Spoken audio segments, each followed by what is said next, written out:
So we've looked at all the kind of core events that DiggDawg offers out the box. Now I want to look at how we can start building your diary, specifically for your dog walker, and you're doing the same sort of patterns. Like you might do a morning walk and an afternoon walk. And I just want to go through what you can do to kind of make it easier to fill up your diary. So first, what I'm going to show you is kind of like the sort of old style way of creating groups and adding to your calendar, and then we'll talk about repeat walk templates in a second. Okay, so first of all, I'm going to go to groups, and you'll see here that I've got my morning group here. So prior to me adding repeat walk templates to the app, this is typically how you would add groups. As I said, if you might want to have a morning group or an afternoon group, or it's always a repeatable sort of template that you have the same dogs. So I'm just going to add all the dogs into this. I've got 4 dogs in my group.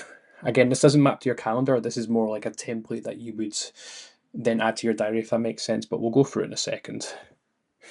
Okay, so I'm just going to add all 4 dogs and then a main group. So see here that I have my morning group and it's got 4 dogs in it. Now, if I go to my diary and click add new, then I'm going to click groups. You see here that any groups I have, I can assign. So I'm just going to assign my morning group and then click create event. So you'll see here that we have now added my morning group to the walk, to your diary. Now you're already probably starting to see that this can become quite cumbersome if you need to map the same walk day after day after day. There was a feature for copying a week's worth of events where you could, in theory, map walks to a future week. So you see here, I've mapped from the week starting the 16th into the next again week, so that'd be the 23rd and the 24th of June. So you can start seeing it's not the most efficient way of doing it. So if you have walks that are going to be repeating, then what I suggest we look at is repeat walk templates. Okay. So at the time we're recording this video, this is a relatively new feature, so it may change as time progresses. So I'm just going to click repeat events. Okay, this will take you to the dashboard. You can see here that I have no repeat event templates. So I'm just going to add one.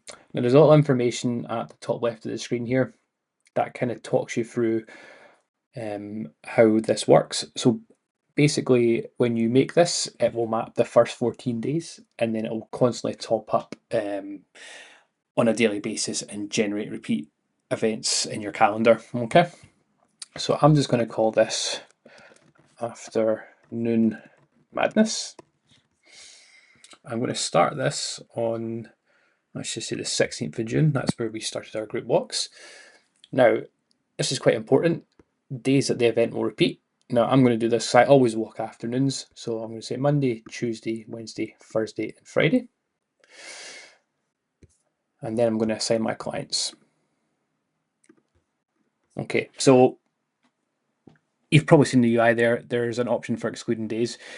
You might want to map a dog Monday to Thursday, but maybe that dog doesn't walk on a Friday, but it's always in that group. So just to kind of prove that works, keep an eye on Daisy. I'm going to exclude her for every walk on a Friday. All right. So we've got our template set up. I'm going to click create event. And that's just going to take a second to generate all the events and save our template. Fantastic.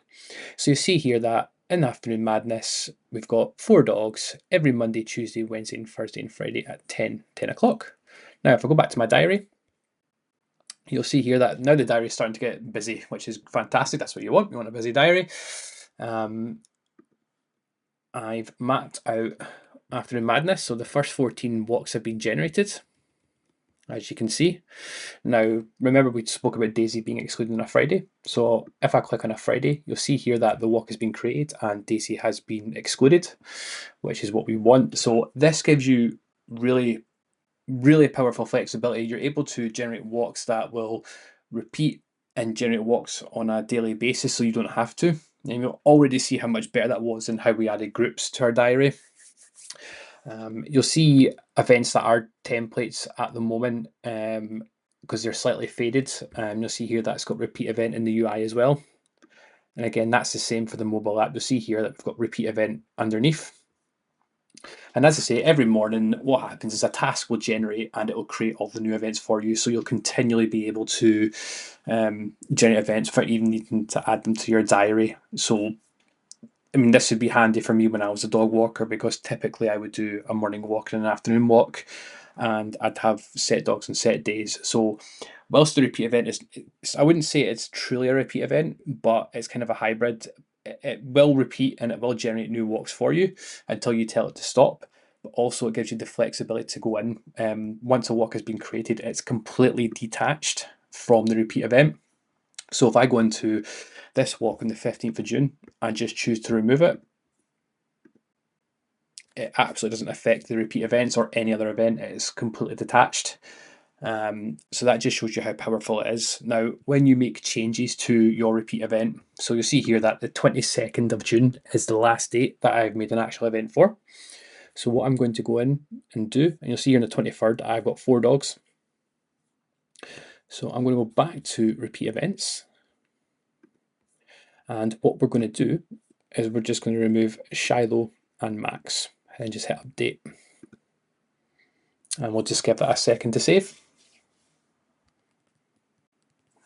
Okay, as you can see here, that successfully saved. Let's go back to our diary. So now you'll see that any event that has yet to be created, we've lost 2 dogs, but any event that has been created is kept intact. And this is what I've been by it being completely detached from the repeat event. It still gives you that flexibility to go into that particular event, make notes, changes. You might remove a dog for that day. You might change the charge. You might change the start time or the end time because you've been running late or whatever. So hopefully you can see that this is a really powerful feature of DiggDawg where you can define a repeat template, yet you still get the flexibility of being able to change any walk you have that's been generated by that repeat event.